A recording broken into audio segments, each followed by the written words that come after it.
स्वप्न पाहण्यात काहीच गैर नाही, मात्र आधी कुठून उभं राहायचं ते आधी ठरवा असं म्हणत खासदार श्रीकांत शिंदेंनी आदित्य ठाकरेंना टोला लगावलाय।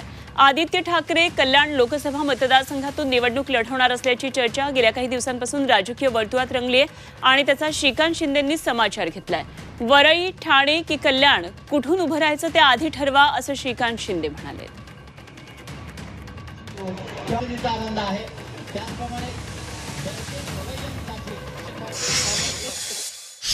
मला वाटतं स्वप्न बघण्यामध्ये काहीच गैर नाही। ज्याला पण इकडे उभं राहायचं त्यांनी उभं इकडे खुशाल त्यांनी राहिलं पाहिजे।